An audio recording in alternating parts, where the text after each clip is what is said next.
सम्यक चारित्र कहा जाता है। व्यवहार सम्यक चारित्र को सच्चा सम्यक चारित्र मानने की श्रद्धा छोड़ देना चाहिए। हाँ, देखिए बहुत ही सुंदर चर्चा है इसमें। ये पूरी चौथी ढाल का जो सार है वह इसमें बता दिया गया है। यहाँ पर एक देश चारित्र का वर्णन हमने पढ़ा था, उसके संबंध में ही यह बात चल रही है। निश्चय सम्यक चारित्र ही सच्चा चारित्र है। एक देश चारित्र के अंतर्गत हमने क्या देखा था? 5 अणुव्रत और 7 शील व्रत। जो अणुव्रती होते हैं वो इन व्रतों का 12 व्रतों का पालन करते हैं। 5 अणुव्रत का पालन भी करते हैं और 7 शील व्रत का भी पालन करते हैं। नाम भी सबको याद होंगे 5 अणुव्रत के और 7 शील व्रत के। 7 शील व्रत में 3 गुण व्रत और 4 शिक्षा व्रत। हाँ रंजना जी बोलिए।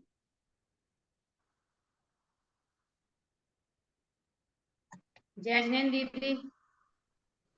5 अणुव्रत, अहिंसाणुव्रत, सत्याणुव्रत, आचौर्याणुव्रत, ब्रह्मचर्याणुव्रत और परिग्रह परमाणु व्रत, और 3 गुण व्रत, दिग्व्रत, देशव्रत, अनर्थ दंड व्रत और 4 शिक्षा व्रत। सामायिक सामायिक भोगोपभोग, सामायिक भोगोपभोग, अतिथि संविभाग और प्रोशोध उपवास, ये 7 शील व्रत हैं और वो 5 अणुव्रत हैं। हाँ, 7 शील व्रत में 2 चीजें हुई ना, गुण व्रत और शिक्षा व्रत। हाँ बहुत बढ़िया, बिल्कुल सही बताया आपने। 3 गुण व्रत और 4 शिक्षा व्रत और 5 अणुव्रत, इन सब का पालन कौन करते हैं? पंचम गुण स्थानवर्ती श्रावक अणुव्रती इन सब का पालन करते हैं। लेकिन यहाँ पर क्या कह रहे हैं? हाँ जी, इसमें वो दिग्व्रत, देशव्रत, अनर्थ दंड त्याग व्रत है। अनर्थ दंड व्रत नहीं है, अनर्थ दंड त्याग व्रत है। हाँ हाँ, ये अपने शब्दों का थोड़ा सा ध्यान रखें। वैसे इसमें अनर्थ दंड व्रत ही आया है, 6 डाला में जो शब्द लिखा है वो अनर्थ दंड व्रत ही लिखा है। अच्छा, तो वो एक ही बात है। देखो, अनर्थ दंड हुआ है, जो अनर्थ का कार्य हुआ है उसका व्रत लेना, मतलब उसको नहीं करना। वो दंड में आ गया, त्याग माने दंड में आ गया। हाँ, अनर्थ दंड होता है वो अपोजिट हो गई, और अनर्थ दंड व्रत है तो मतलब उसका अनर्थ त्याग व्रत कहेंगे, अनर्थ हाँ त्याग व्रत कहेंगे। हाँ सही है। हाँ ठीक है। हाँ सही है, ठीक। इसमें क्योंकि इसमें यही शब्द दिया है, अनर्थ दंड व्रत। हाँ क्लियर हो गया, सही है। ठीक है। अब हाँ, अभी हमारी विशेष चर्चा क्या चल रही है कि ये जो हमने 5 गुणव्रत, 5 अणुव्रत, 3 गुणव्रत और 4 शिक्षा व्रत की विशेषण पढ़े, इनकी विशेषताएं पढ़ी। इन सब का पालन कौन करता है? पंचम गुण स्थानवर्ती श्रावक अणुव्रती, जो एक देश चारित्र को धारण करता है, वह इन सब का पालन करता है। यहाँ पर दूसरी बात कह रहे हैं, यहाँ पर कह रहे हैं कि ये जो भी चारित्र पालन किया है एक देश चारित्र, वह चारित्र नहीं है। ये यहाँ पर कह रहे हैं। देखिए, निश्चय सम्यक चारित्र ही सच्चा चारित्र है, मतलब ये सब झूठा चारित्र है। सच्चे का उल्टा झूठा हुआ ना, तो ये 12 प्रकार के व्रत है वो सच्चा चारित्र नहीं है, वो झूठा चारित्र है। सच्चा चारित्र क्या है? कि निश्चय सम्यक चारित्र ही सच्चा चारित्र है। क्या है निश्चय सम्यक चारित्र? तत्व भी। अर्चना जी। जय जिंदगी, सम्यक दर्शन प्राप्त कर कर सम्यक ज्ञान प्राप्त करना, और फिर उसके सम्यक ज्ञान प्राप्त करके सम्यक चारित्र प्राप्त करना, वही सच्चा चारित्र है। बात तो सही है, पर निश्चय सम्यक चारित्र किसे कहते हैं? ये परिभाषा हमने पढ़ी है। निश्चय सम्यक 25 दोषों से रहित, 8 अंगों से सहित, ये सम्यक दर्शन है, सम्यक चारित्र 5वें की बात चल रही है। 7वें गुण स्थान से बाद 14वें गुण, 13वें गुण स्थान तक। नहीं, सुनिए विमलेश जी बोलिए। जय जैन दीदी। आप रूप में लीन रहे, फिर सम्यक चारित्र सोई, अपने रूप में ले लेना ही निश्चय सम्यक चारित्र है। हाँ बिल्कुल ठीक है। ये निश्चय सम्यक चारित्र की परिभाषा है। निश्चय सम्यक दर्शन, सम्यक ज्ञान और सम्यक चारित्र, तीनों की परिभाषा एक एक लाइन में पंडित दौलत राम जी ने पहले ही दे दी। क्यों दी है?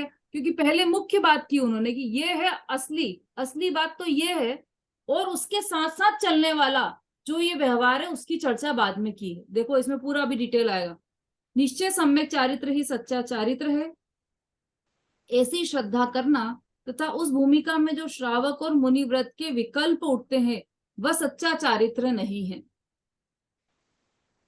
थोड़ी कठिन बात है लेकिन सच्ची बात है ये, क्योंकि सत्य तो हमेशा कड़वा लगता है ना अपने को। अब हमें क्या लगेगा कि ये 12 प्रकार के व्रत कर रहे हैं, दिग्व्रत, देश व्रत, अनर्थ दंड व्रत, अहिंसाणु व्रत, सत्याणु व्रत, ये सब कर रहे हैं और ये सब चारित्र ही नहीं है और झूठा चारित्र है। कितनी अजीबोगरीब बात लगती है। यहां तक कि जो मुनिराज के 28 मूल गुण हैं उनको भी सच्चा चारित्र नहीं कहा है यहाँ पर। देखो स्पष्ट लिखा, उस भूमिका में जो श्रावक और मुनि व्रत के विकल्प उठते हैं। यदि मतलब यदि जितनी देर स्वरूप में स्थिर रह रहे हैं, है ना, मतलब 2 चौकड़ी कषाय का अभाव हुआ तो उसकी स्वरूप स्थिरता उतनी है। तो उस भूमिका में अणुव्रत आदि के विकल्प उठते हैं। 3 चौकड़ी कषाय का अभाव हुआ है तो उसमें स्वरूप रमणता उतनी अधिक बढ़ गई है, तो उसमें बाहर में महाव्रत आदि को धारण करने का विकल्प उठता है।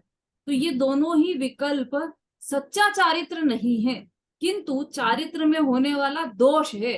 बोलो, हे गजब की बात, चारित्र में दोष कह दिया इसको। 28 मूल गुणों को, महाव्रत को, अणुव्रत को, ये चारित्र में दोष है। अपन क्या देखते हैं कि बाहर से, अभी तो अपन गुणस्थान की तो नाप ही नहीं करते हैं, बाहर से क्या देखते हैं कि मंदिर में कोई पंडित जी आए हैं और उन्होंने क्या पहन रखा है, पैंट शर्ट पहन के वो प्रवचन कर रहे हैं, स्वाध्याय कर रहे हैं, समझा रहे हैं। और एक तरफ एक पंडित जी आए हैं जिनने की वो पहन रखा है, पंछे पहनकर ही, वो पंछे समझते हैं ना, क्या बोलते हैं आप लोग, पंछे पहनकर ही वो प्रवचन करते हैं, स्वाध्याय कराते हैं। किसके प्रवचन में जाना?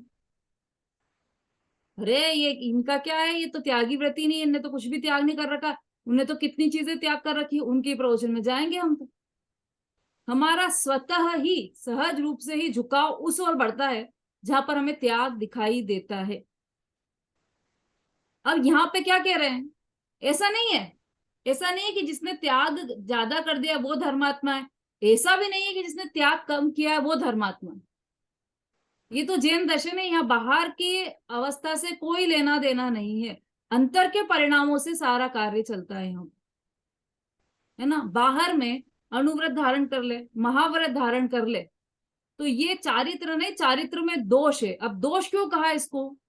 क्योंकि ये विकल्प है इसलिए दोष है ना, ये कमजोरी है। आत्मस्वरूप में स्थिर नहीं रह पाते मुनिराज, इसलिए बाहर निकलते हैं, इसलिए समिति इत्यादि का पालन करते हैं, मजबूरी में पालन करना पड़ता है। चाहते तो वो क्या है कि मैं आत्मस्वरूप से डिगू ही नहीं, ऐसा अतीन्द्रिय आनंद उनको आता रहता है आत्मा के स्वरूप का।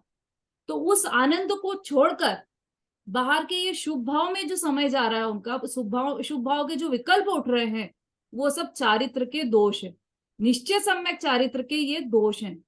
निश्चय सम्यक चारित्र आत्मस्वरूप में रमणता है और उसके साथ यदि ये शुभ विकल्प उठते हैं तो ये चारित्र नहीं, चारित्र के दोष हैं।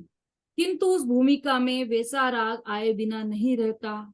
देखो अगला प्रश्न हमारा क्या हो सकता है, आप कह रहे हो कि चारित्र में दोष है, ये महाव्रत आदि चारित्र में दोष है, अणुव्रत चारित्र में दोष है, तो करते ही क्यों है फिर? बीना जी, प्रश्न उठता है ना ये, जब ये दोष है तो फिर दोष करते ही क्यों है वो? इसी का उत्तर दिया अगली लाइन में, किंतु उस भूमिका में वैसा राग आए बिना नहीं रहता। उनकी भूमिका ही ऐसी, यदि ये राग नहीं आए तो मोक्ष हो जाए, अभी तो ये भूमिका है ना, तो ये भूमिका ऐसी है कि अंदर में दो चौकड़ी कषाय का अभाव हुआ तो बाहर में इतनी ही स्वरूप रमणता रहेगी और उसके बाद अणुव्रत आदि के विकल्प उठेंगे ही उठेंगे। भूमिका ऐसी है उनकी। ऐसे मुनिराज का भी भूमिका ऐसी है कि वो इतनी देर स्वरूप में नहीं स्थिर रह पाएंगे और जब स्वरूप से बाहर आएंगे तो क्या होगा कि वह घर गृहस्थी के विकल्प और राजपाट के विकल्प ये नहीं करेंगे। उनको विकल्प तो आएंगे लेकिन कैसे विकल्प आएंगे? शुभ विकल्प आएंगे, क्योंकि उनकी भूमिका उस प्रकार की है। उस सम्यक चारित्र में ऐसा राग निमित्त होता है। जब अंदर में सम्यक चारित्र चल रहा है, सम्यक चारित्र की परिभाषा तो सबको पता चल गई ना, निश्चय सम्यक चारित्र। आप रूप में लीन रहे थे, मतलब अपने स्वरूप में जब लीनता होती है, तो जब लीनता से बाहर आते हैं, क्योंकि यदि 48 मिनट भी लीन हो जाए तो क्या हो जाएगा? यदि कंटिन्यू 48 मिनट भी लीन हो जाए आत्मा में तो मोक्ष हो जाएगा, है ना। तो अभी मोक्ष तो हुआ नहीं, अभी तो साधक दशा चल रही है, मोक्ष मार्ग चल रहा है, मोक्ष तो हुआ नहीं है। तो उस मोक्ष मार्ग में जब जितनी देर आत्मा में लीन रह पाते हैं उतना निश्चय सम्यक चारित्र चलता है, और उस सम्यक चारित्र के साथ साथ बाहर में महाव्रत आदि के विकल्प आते हैं, अणुव्रत आदि के विकल्प आते हैं। वह राग जो अणुव्रत को पालन करने का जो राग है वह निमित्त होता है। किसमें निमित्त है? निश्चय सम्यक चारित्र में निमित्त है। उसे सहचर मानकर व्यवहार सम्यक चारित्र कहा जाता है। सहचर कहा जाता है उसे। सहचर मतलब साथ साथ में चलने वाला, सहचर साथ साथ में चलने वाला। तो पांचवें गुण स्थान में साथ साथ में क्या चलेगा? अणुव्रत चलेगा। से दो पटरियां साथ में चलती है ना, ऐसे। तो उस पंचम गुण स्थान में अंतर में जितनी लीनता है, दो चौकड़ी कषाय के अभाव जितनी, वो तो हुआ निश्चय सम्यक चारित्र, और उसके साथ साथ सहचर रूप से चलने वाला अणुव्रत आदि विकल्प है, वह सहचर रूप से चलने वाला है, वह व्यवहार सम्यक चारित्र कहा जाता है।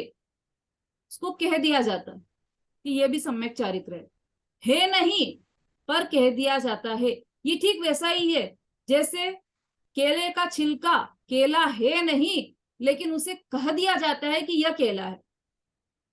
अभी हम केला लेने जाएं बाजार में तो क्या देखते हैं अपन कि जो किसी को चुंदड़ी वाला पसंद हो तो पीला पीला ऐसा चुंदड़ी वाला, और किसी को ऐसा ग्रीन ग्रीन पसंद हो तो ग्रीन केला। जो ग्रीन होता है वह केला, जो येलो होता है वह केला, ऐसा ढूंढते हैं, है ना। ऐसे ही देखते हैं अपन। तो हमने क्या देखा? उसको बाहर से देखा। अंदर में तो क्या है, चाहे ग्रीन हो चाहे येलो हो, अंदर से तो सफेद केला ही चाहिए हमें, कि अंदर का भी ग्रीन होगा तो चलेगा। फेंक दोगे कि ये केला तो खराब है ना। अगर अंदर से ब्राउन कलर का केला निकल जाए उसी वक्त फेंक कर आ जाओगे ये तो खराब निकला है केला, ये केला नहीं है, ये तो दोष है। तो अंदर से तो दोनों सफेद ही रहेंगे, बाहर से कोई ग्रीन है कोई येलो है ना। अब पर ग्रीन और येलो वो कहलाएंगे केला। कब तक? जब तक कि उसके अंदर वाला केला उसके साथ में है। यदि वो केला अंदर से निकल गया तो वो तो छिलका कहलाएंगे, फिर वो केला नहीं कहलाएंगे। और वास्तव में केला है क्या? जो व्हाइट व्हाइट है वो केला है, न हरा केला है न पीला केला है। जो व्हाइट है वो केला है, लेकिन फिर भी हरे को केला कह दिया गया क्योंकि उसे सहचर मानकर व्यवहार सम्यक चारित्र कहा। सहचर देखकर कि जो पीला केला है, जो छिलका जिसका पीला है वो केला है, ऐसा क्यों कहा गया? ऐसा जबकि वो तो है ही नहीं केला। इसलिए कहा गया कि वो उसका सहचारी है। यदि बाहर में हरापन है उसमें तो केला अच्छा है, उसके अंदर केला है, और बाहर में ब्राउन हो गया, पूरा काला काला हो गया बाहर से, तो वो केला ही नहीं है। ऐसा देखते हैं ना अपन। तो ये पीलापन हरापन इसका सहचारी है, इसलिए उसे व्यवहार सम्यक चारित्र कहा जाता है। व्यवहार सम्यक चारित्र को सच्चा सम्यक चारित्र मानने की श्रद्धा छोड़ देना चाहिए, है ना। व्यवहार सम्यक चारित्र को ऐसा मान ले कि यही निश्चय सम्यक चारित्र है, तो यह श्रद्धा छोड़ देने योग्य है।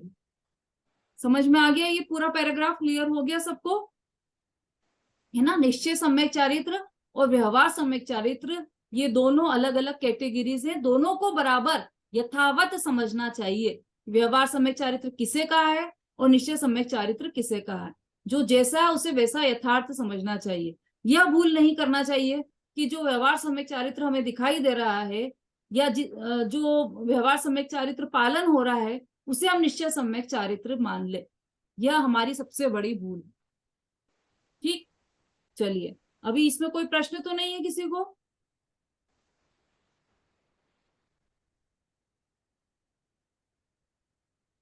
रीना जी।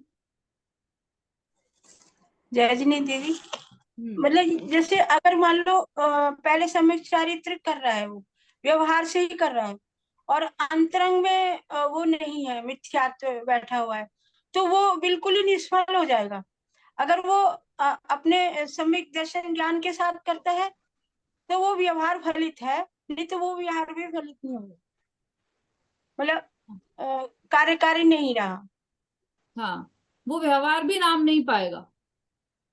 वो क्या नाम पाएगा वो अपन ने पहले ही देख लिया, बाल तब कहलाएगा। वो व्यवहार चारित्र भी नहीं कहलाएगा। निश्चय सम्यक दर्शन और ज्ञान पूर्वक होगा चारित्र, वही सम्यक चारित्र कहलाएगा। उसके बिना कोई भी सम्यक चारित्र नहीं कहलाएगा। और अगर वो करता ही जा रहा है और समझ में ही नहीं आया तो दीदी उसकी मतलब कुछ तो उसका क्या वजह है, मतलब अभी उसका समय नहीं आया है या उसकी काल अवधि नहीं आई है, ये भी तो होगा ना कारण। भाई वो इतने लगन से कर रहा है लेकिन उसका हो नहीं रहा है सम्यक दर्शन और सम्यक ज्ञान, तो या तो उसके समझ में नहीं आया है या उसका समय नहीं है, क्या हो सकता है? हाँ, सभी बातें हैं। उसे समझ में इसीलिए नहीं आया क्योंकि उसका समय नहीं हुआ है, और समय इसीलिए नहीं हुआ है उसका क्योंकि उसको समझ में नहीं आया। सभी बातें हैं, है ना। कोई भी कार्य को होने में 5 समवाय लगते हैं: काल लब्धि, निमित्त, होनहार, स्वभाव और काल लब्धि, निमित्त, स्वभाव, होनहार और भवितव्यता। ये सब एक साथ मिले तब कोई कार्य होता है, उसके बिना कोई कार्य नहीं होता। 5 समवाय मिलना चाहिए, है ना। और भवितव्यता का मतलब क्या है दीदी? भवितव्यता ये अपना समय आएगा तब 5 समवाय लेंगे अपन, है ना। अभी फिर बहुत ज्यादा विषयांतर हो जाएगा। ठीक है। ठीक है, चलिए आगे बढ़िए। अब चौथी ढाल का भेद संग्रह, पेज नंबर 120 पर। पहला इसमें काल, निश्चय काल और व्यवहार काल अथवा भूत, भविष्य और वर्तमान। भेद संग्रह है ना, तो भेद बताए जाएंगे यहाँ पर। तो काल के कितने भेद हैं कि 3 तरीके से भेद भी हैं, भूत, भविष्य और वर्तमान, और 2 तरीके से भी भेद है, निश्चय काल और व्यवहार काल। चारित्र, मोह शोभ रहित आत्मा के शुद्ध परिणाम, भावलिंगी श्रावक पद तथा भावलिंगी मुनि पद। ये है चारित्र। यहाँ पर सम्यक चारित्र की परिभाषा दी है कि मोह शोभ से रहित आत्मा के शुद्ध परिणाम, है ना। राग द्वेष मोह से रहित, तो वीतरागी परिणाम हुए। अपन ने देखा था ना शुरू में कि परिणाम 3 प्रकार के ही होते हैं, या तो शुभ भाव या अशुभ भाव या वीतराग भाव। जो शुभ भाव और अशुभ भाव है वो मोह और क्षोभ से सहित है। एकमात्र वीतराग भाव ऐसा है जो मोह, राग, द्वेष सबसे रहित है, तभी तो वीतरागी कहलाया। उस वीतराग परिणाम, वो वीतराग परिणाम भावलिंगी श्रावक पद तथा भावलिंगी मुनि पद, ये ही सम्यक चारित्र है ना। भावलिंगी श्रावक पद होगा तो वह एक देश चारित्र है, भावलिंगी मुनि पद होगा तो वह सकल देश चारित्र। ज्ञान के दोष, संशय, विपर्य और अनध्यवसाय, ये अपन डिटेल में पढ़ चुके हैं। संशय किसे कहते हैं, विपर्य किसे कहते हैं, अनध्यवसाय किसे कहते हैं। ये ज्ञान के दोष है, मतलब ज्ञान में ये दोष आ जाते हैं तो वो मिथ्या ज्ञान हो जाता है, और जो सम्यक ज्ञान होता है वह इन दोषों से रहित होता है। दिशा, दिशा की भी चर्चा आई थी। 10 दिश गमन प्रमाण ठान कसु सीमन नाके, तो 10 दिशाएं बताई थी उसमें। उत्तर, पूर्व, पश्चिम, उत्तर, दक्षिण, ये 4 तो हमें याद ही रहती है, और 2, एक ऊपर की और एक नीचे की। ऊपर और नीचे इसमें क्या लिखा है, ऊर्ध्व और अधो, ये तो हो गई 6। बस अब 4 याद करनी है आपको। कौन कौन सी? ईशान, वायव्य, नैऋत्य और आग्नेय। जिसको वास्तुशास्त्र का ज्ञान है उसे यह दिशाएं भी ज्ञान में रहती है। आग्नेय कोण में अग्नि जलाते हैं, ऐसा सब वास्तुशास्त्र में भी ऐसा लिखा है। आग्नेय, ईशान, वायव्य और नैऋत्य, ये 4 तरह की विदिशाएं हैं, मतलब कोण बनते हैं चारों तरफ के। उत्तर और पश्चिम के बीच में क्या है, पूर्व और इसमें पूर्व और पश्चिम तो अपोजिट हो गए, पूर्व और उत्तर के बीच में एक कोण बनता है, उसे क्या कहते हैं, ये चारों उसके कोण के हिसाब से है। पर्व चतुष्टय, प्रत्येक मास की 2 अष्टमी तथा 2 चतुर्दशी, ये पर्व चतुष्टय हैं, अनादि निधन पर्व हैं, अनादि से चले आ रहे हैं। 2 अष्टमी और 2 चतुर्दशी प्रत्येक माह में। मुनि, समस्त व्यापार से विरक्त, कोई व्यापार नहीं। कौन सा व्यापार? कपड़ों का तो कर सकते हैं, कोई भी व्यापार नहीं कर सकते मुनिराज, करते ही नहीं है, उनके परिणाम ही नहीं होते हैं कि वो कोई व्यापार करें। तो समस्त व्यापार से विरक्त, अच्छा व्यापार नहीं कर सकते, जॉब तो कर सकते हैं, नौकरी तो कर सकते हैं किसी के यहाँ, कि वो सब व्यापार में ही आ गया। सब प्रकार के व्यापार से विरक्त, 4 प्रकार की आराधना में तल्लीन। कौन सी 4 प्रकार की आराधना? सम्यक आराधना, ज्ञान आराधना, दर्शन आराधना और चारित्र आराधना। कितनी हुई?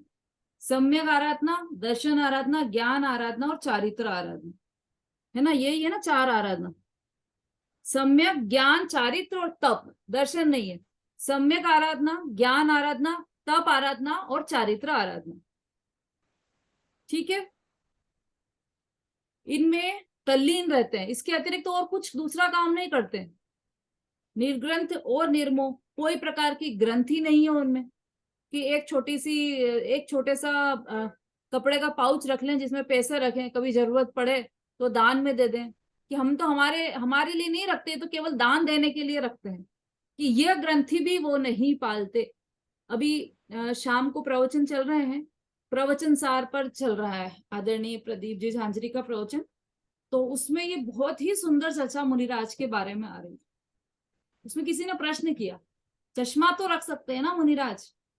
उसका इतना सुंदर उत्तर दिया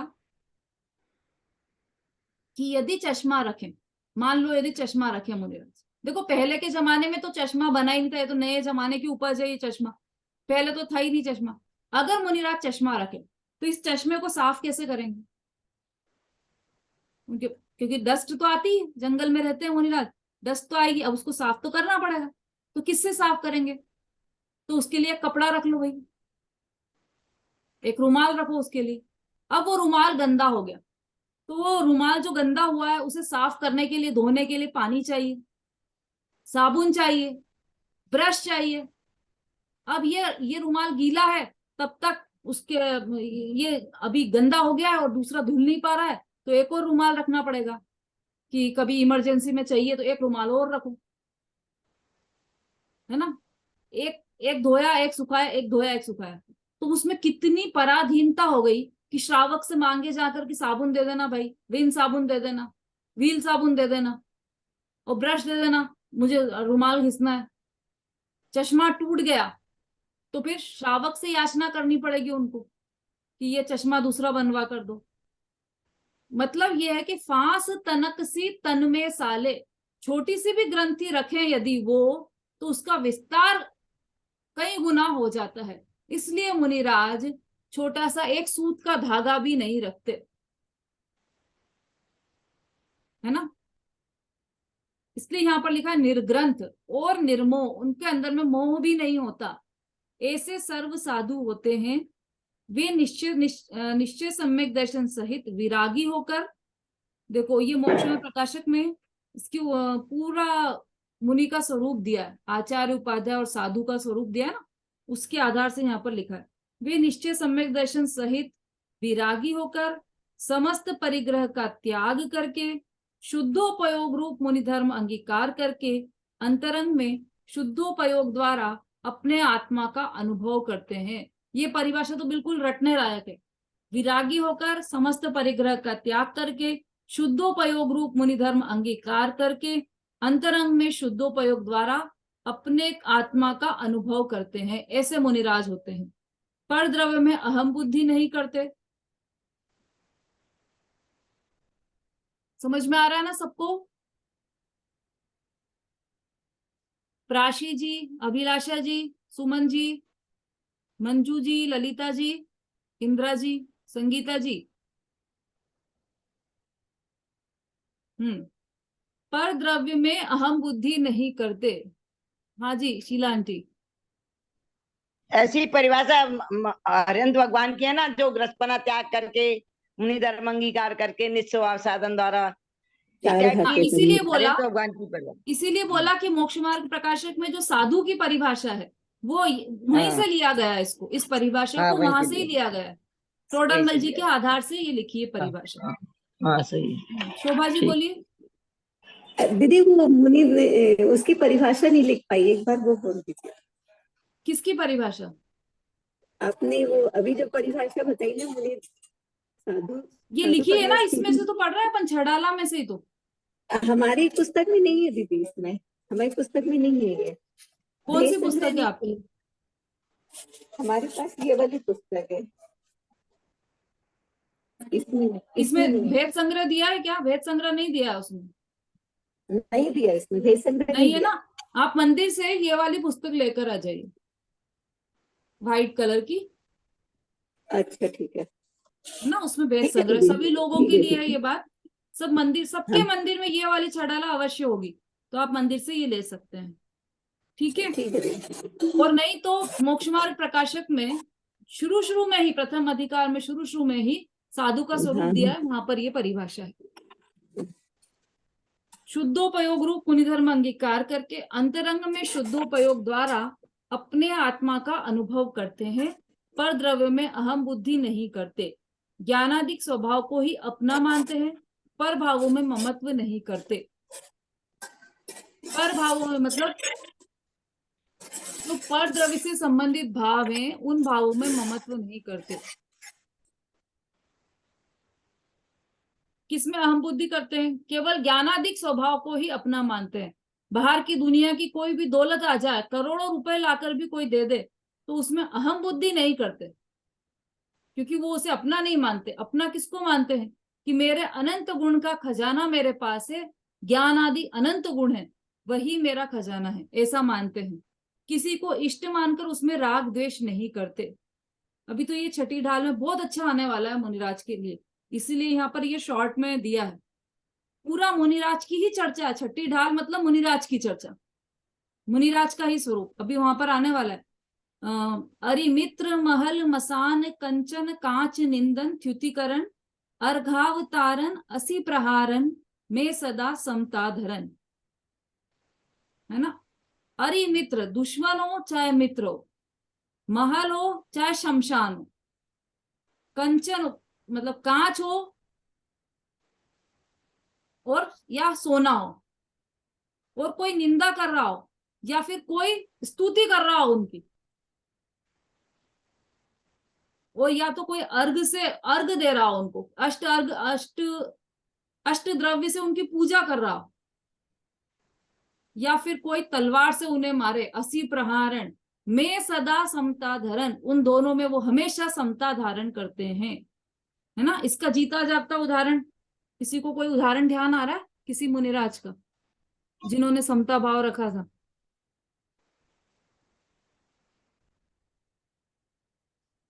रूबी जी। दीदी गजकुमार मुनिराज के ऊपर सिगड़ी रख दी थी, और वो मुनिराज की गली में उन्होंने राजा स्टैनिक ने जो हाथ मारा हुआ सर्प डाल दिया था, और रानी चिल्ला ने उनको साफ किया था, तो दोनों को उन्होंने धर्मवृद्धि रस्तु का आशीर्वाद दिया था। और इसके पहले गजकुमार का भी बोल रहे थे आप, उसमें क्या हुआ था? हाँ, गजकुमार मुनिराज के सिर पर उनके ससुर ने जलती हुई सिगड़ी रख दी थी, तो उन्होंने उनको वो नहीं किया, प्रतिकार नहीं किया। और भी बहुत सारे पांचों पांडव और बहुत सारे हैं। हाँ, बहुत बढ़िया। और किसी को कोई ध्यान आ रहा है उदाहरण?